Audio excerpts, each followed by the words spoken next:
Polo Highline ou Peugeot 208 na versão Grife. Hoje nós colocamos as versões topos de linha do Volkswagen e do Peugeot frente a frente. Quem vai se sair melhor nesse comparativo? É o que você vai saber agora.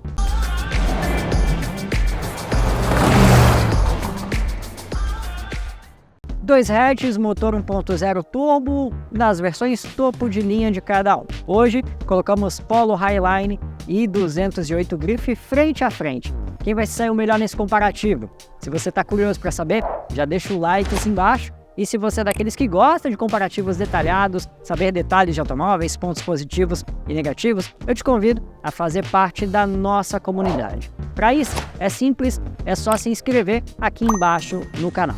A gente começa comparando o porte desses modelos. O Polo tem 4 metros e 7 centímetros de comprimento. Já o 208 tem 4 metros e 5 centímetros, uma diferença de 2 centímetros. Largura, 1,75 m do Polo contra 1,73 m do 208. Distância entre eixos, ou seja, do centro da roda dianteira até o centro da roda traseira, é onde está a principal diferença entre esses dois veículos. 2,53 no Peugeot e 2,56 no Volkswagen. A diferença que a gente pode ver é justamente no espaço interno. Aqui no banco traseiro, eu não tenho tanto espaço interno aqui. Eu vou até subir um posto de cabeça para uma posição que fica mais confortável para mim. Pronto. Bom, se eu sentar relaxado aqui, esse banco dianteiro está ajustado justamente para minha posição. Eu tenho 1,73 m, estou longe de ser considerado alto. E o que eu tenho aqui de maneira confortável?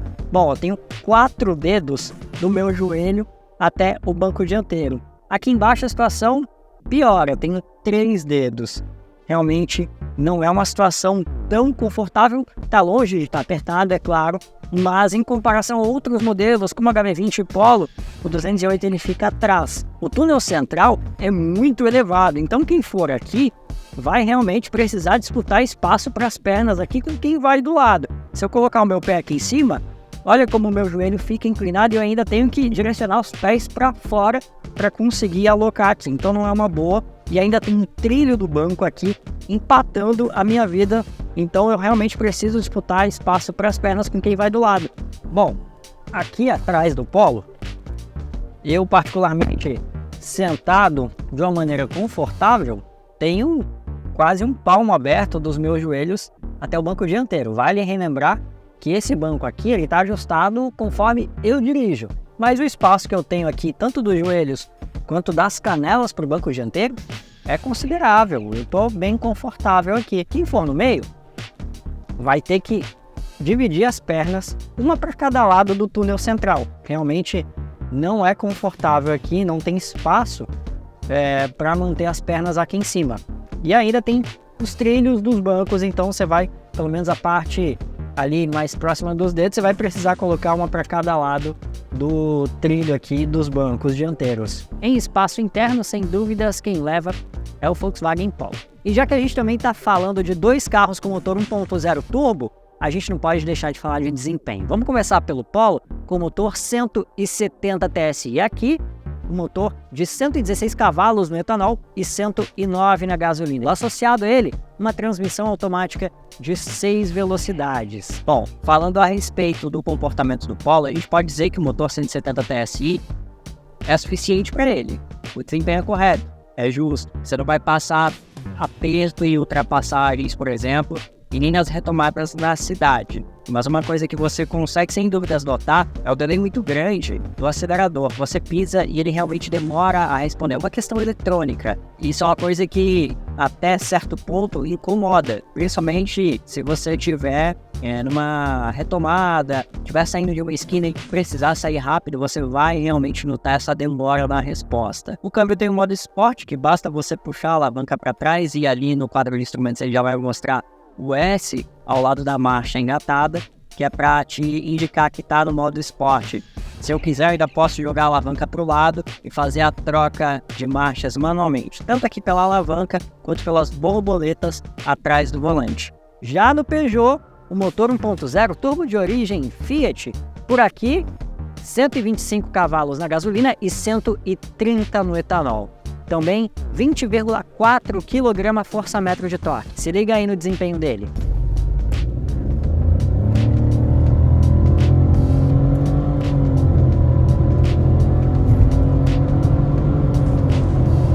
tem dúvidas, a gente tem aqui um dos pontos fortíssimos do 208. Aqui não há nenhum tipo de problema em relação ao desempenho. Ele leva muito bem o 208, o resultado é realmente surpreendente. As reações são muito boas, a transmissão CVT, aliás, é uma aliada nessa questão do desempenho. Sem dúvidas, o 208 me surpreendeu de uma forma muito positiva. Bom, acho que não dá para contestar, né? Por aqui, o Peugeot é o vencedor em termos de desempenho. Eu vou te chamar para dar uma voltinha comigo para ver como cada um desses dois aqui se comporta. Vamos começar pelo Volkswagen Polo? O que a gente tem aqui é um Volkswagen nato. A suspensão é realmente muito boa. Tem essa questão mais voltada um pouquinho para um ajuste mais firme, né?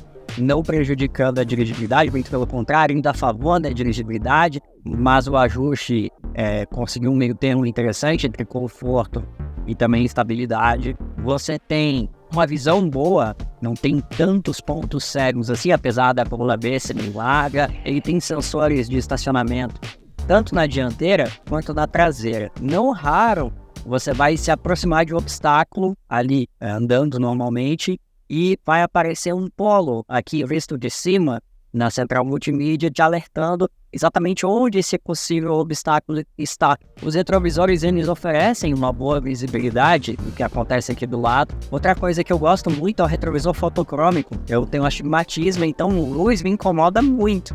Isso é algo que facilita muito a minha vida. E à noite eu acabo sofrendo porque tem muita gente que usa a luz alta.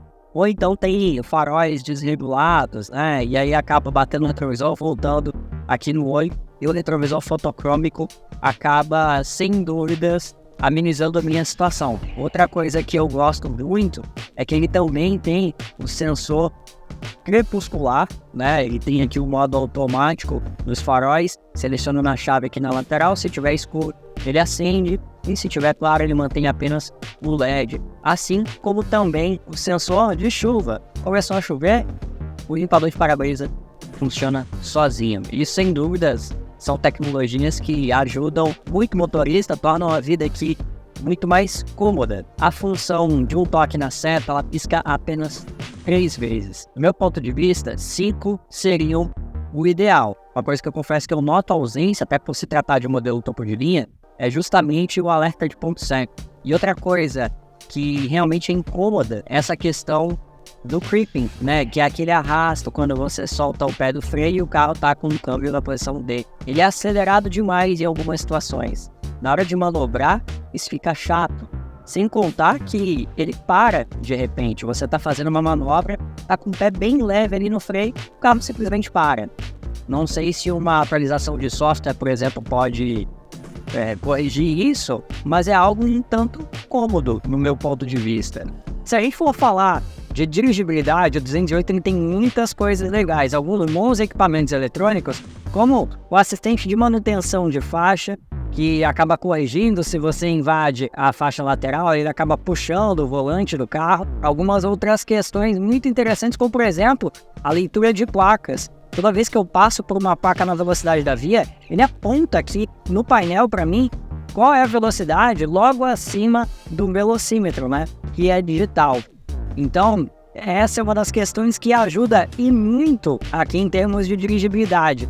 E além do mais, esse carro tem algumas outras coisas muito interessantes. A visibilidade é boa, a área envidraçada é legal, os retrovisores têm um tamanho bom e me dão realmente a dimensão do que acontece aqui nas laterais do veículo. Embora a janela traseira seja mais curtinha, eu tenho um retrovisor aqui que acaba aproveitando toda essa visão que eu tenho pela janela traseira. Uma das coisas que sem dúvidas para mim faz falta é o retrovisor aqui fotocrômico. O Polo tem, então sem dúvidas é um dos pontos que me incomodam aqui no 208. Outra coisa que eu acho que poderia ter por aqui também são os alertas de ponto cego nos retrovisores, coisa que o Polo também não tem. A direção elétrica é boa, mas a calibragem dela me chamou a atenção porque eu acho que ela pesa demais em velocidades um pouquinho baixas. A 80, 90 por hora você sente realmente que o peso poderia ser um pouquinho menor. A função toque na seta, ela pisca apenas 3 vezes. No meu ponto de vista, 5 vezes é o ideal. Uma coisa que vale a pena ressaltar, que aliás é muito característico de Peugeot, e já era assim antes do 208, é justamente o Cruise Control. É uma haste aqui na esquerda, abaixo da haste da seta. Então eu preciso fazer os comandos por aqui, sem enxergar propriamente dita. Vai muito no tato, né? Em que você seleciona a velocidade, ou então o limitador de velocidade, né? Realmente é algo que a Peugeot já poderia rever e colocar esses comandos aqui no volante. Uma das funções que eu achei barato nesse carro e que ajuda muito em termos de dirigibilidade são os faróis, que são em LED e iluminam muitíssimo bem. Um ponto positivo está justamente nos faróis altos automáticos. O que acontece? Você seleciona o modo automático aqui e, em caso de você estar em um ambiente escuro, o que ele faz? Ele mesmo aciona a luz alta. Se você entrar em um ambiente mais iluminado ou então vier um veículo de frente com você, ele baixa sozinho a luz alta para que não ofusque a visão de quem vem no sentido contrário, ou então não haja aí uma sobreposição, né? Uma luz além do que seja necessário para iluminar aquele ambiente. A suspensão ela é mais firmezinha, mas ela acaba privilegiando mais o conforto. HB20, Polo e também o Onix tem um acerto um pouquinho mais firme, e aqui no 208 o resultado é satisfatório, mas nas curvas você acaba tendo uma inclinação maior da carroceria justamente por esse privilégio ao conforto. Não é ruim, mas o Polo vai melhor nesse quesito. Diante desses dois comparativos, uma das coisas faz uma diferença enorme a favor do Peugeot: o entre-eixos mais curto. Se isso não ajuda no espaço interno, ajuda na hora de manobrar. E para o dia a dia, apesar dos 2 centímetros de diferença no comprimento, pode ter certeza que isso deixa o Peugeot um tanto mais amigável. Para vagas, estacionamentos, baliza, sem dúvidas é mais fácil de dirigir o Peugeot, mesmo com algumas ausências, como por exemplo, o Polo tem sensores de estacionamento dianteiros, coisa que o Peugeot não tem. A qualidade da câmera de ré do Peugeot é bem inferior à do Polo, que também não é lá grande coisa, mas pela facilidade de manobrar no dia a dia, sem dúvidas, o Peugeot fica com uma dirigibilidade melhor. Tem uma coisa que a gente precisa falar sobre esses dois carros aqui, que é o nível de conforto. Se antes um carro 1.0 era associado a algo nada confortável, agora a gente está falando de dois carros muito bem equipados, com um nível de conforto realmente um tanto sofisticado para hatches, algo que nos anos 90, por exemplo, não se pensava no Brasil. Mas aqui vamos falar sobre esse assunto, que aliás, os dois dão um belo show. Em termos de conforto, tem uma coisa que me chama a atenção de forma negativa, são os bancos. Eu particularmente não curti muito o encosto, a impressão que dá é que ele joga um pouquinho as suas costas para frente, ele dá uma espécie de arqueada assim nas suas costas.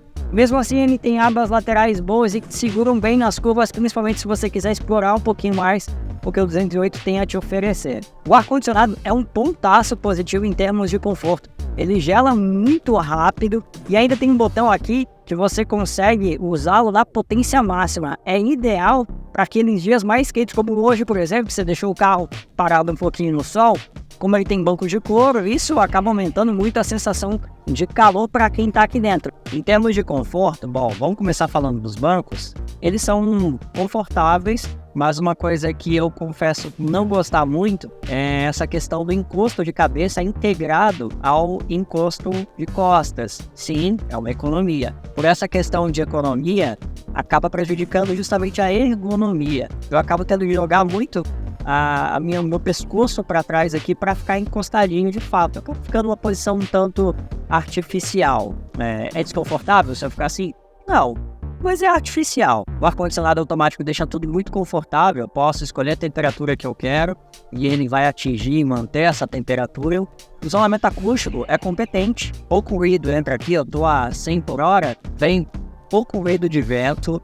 Alguns carros até de preço superior tem isolamento acústico bem inferior ao do Polo. Mas eu não vou mentir que o Polo, sem dúvidas, é mais confortável do que o 208. Ponto pro Volkswagen. A gente já deu uma volta nesses carros, já falou sobre desempenho, dirigibilidade, conforto, mas eu quero que você preste atenção no interior de cada um deles para a gente falar de acabamento. Vale ressaltar que os dois são recheados de plásticos em todos os cantos possíveis, painel de portas, enfim, o nível aqui não é dos melhores não. Mas tem um que se destaca por umas pequenas diferenças. Nesse caso, a vitória fica com o Polo. Por quê? Porque porque o Peugeot ainda exibe algumas peças com rebarbas aparentes, principalmente nos forros de porta, nos acabamentos de porta ali pertinho da janela. Uma coisa que vale a pena ressaltar é com o passar do tempo. Os Peugeot, eles têm uma característica de que parece que o desgaste é maior neles. Você vê um Peugeot com 30 mil quilômetros e a aparência dele, às vezes, é de um carro um pouquinho mais desgastado, um pouquinho mais rodado, mais antigo. Vale ressaltar que isso depende muito da forma como o proprietário cuida do carro. Mas esse carro, ele tem o dobro, quase o triplo da quilometragem desse aqui. E o acabamento dele se mostra mais conservado, digamos assim. O Polo tem um barulho clássico naquele tampão traseiro ali do porta-malas, coisa que o Peugeot ainda não tem. Mas o Peugeot já dá alguns sinais, sim, de que vai ter barulhos de acabamento. Tem alguns pequenos grilinhos ali, nada tão irritante. Mas isso, sem dúvidas, mostra que a Peugeot, que antes tinha um acabamento tão caprichado, deixou de cuidar disso. O acabamento Volkswagen é bom? Não, não é bom. São plásticos de uma qualidade mediana, mas bem encaixados. O que a gente está comparando aqui é um com o outro e, sem dúvidas, o Polo acaba se saindo melhor por aqui. E lá dentro, a gente também não pode deixar de falar de conectividade. No Volkswagen Polo, a central VW Play, que tem alguns bugs, é verdade, mas, sem dúvidas, tem um grafismo muito melhor do que a de 10 polegadas aqui do 208. A VW Play tem espelhamento sem fio, é uma central de usabilidade muito boa, os toques, os comandos são rápidos e o grafismo realmente é muito bom. Ainda tem um carregador de celular por indução e 2 entradas USB tipo C aqui na dianteira e mais 2 USB tipo C no banco traseiro ali no console central. No Peugeot, temos uma central de 10 polegadas, formato mais horizontal, mas uma coisa que vale a pena ressaltar é que há um pequeno delay nos comandos, tanto na tela quanto nos comandos ali no volante. A VW Play, ela é mais rápida, mas ainda assim o modelo tem carregador de celular sem fio e também 2 entradas USB, uma tipo C do lado esquerdo do painel e uma USB tradicional ali do lado direito. Não tem nenhuma entrada USB para os passageiros do banco de trás. Então, sem dúvidas, pela usabilidade, pelas disponibilidades a mais de entradas USB, pelos grafismos e também pela velocidade de resposta dos comandos, o Polo sai o vencedor em conectividade. No quesito de segurança, a gente tem carros bem equipados com controle de tração, controle de estabilidade, mas o Volkswagen Polo fica devendo uma coisa que o 208 traz.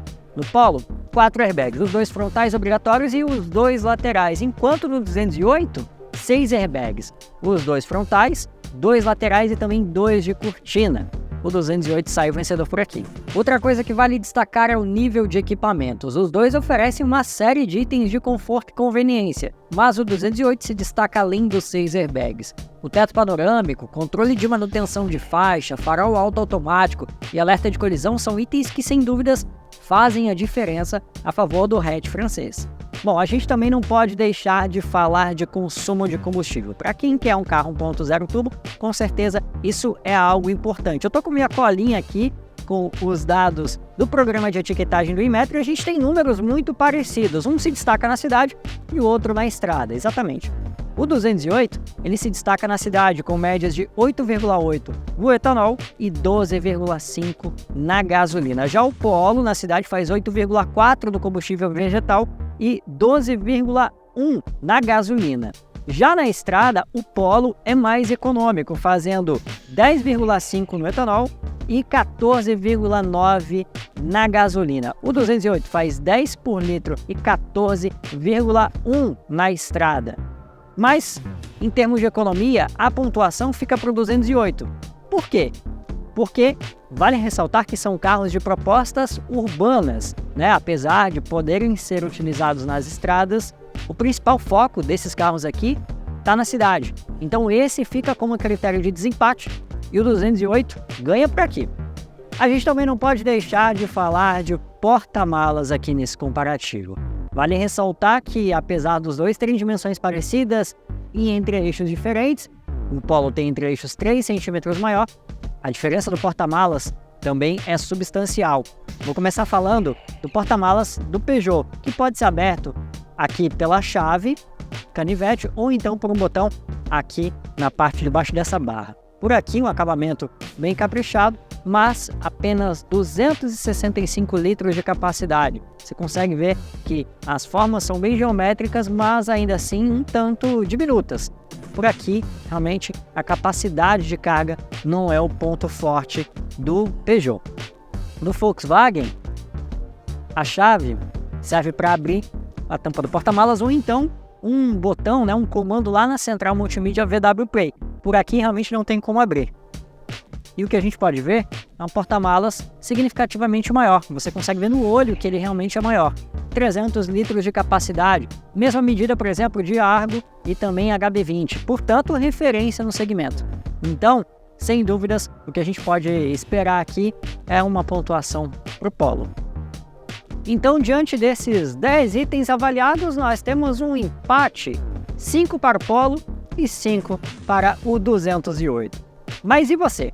Qual seria a sua escolha? As nossas considerações são as mais simples possíveis. Se você precisa de um carro com mais espaço, tanto interno quanto porta-malas, que é um carro com uma conectividade melhor e um prazer ao dirigir, sem dúvidas, o Polo é a escolha mais adequada para você. Mas se por acaso você quer um carro com um design muito bonito, muito bem equipado e com uma boa potência, o 208 pode ser a escolha mais adequada para o seu gosto. Se você gostou desse comparativo, não esqueça de se inscrever aqui no canal e também de deixar o seu like. Assim você vai poder ver outros vídeos como esse aqui. Muito obrigado e a gente se vê no próximo vídeo. Valeu!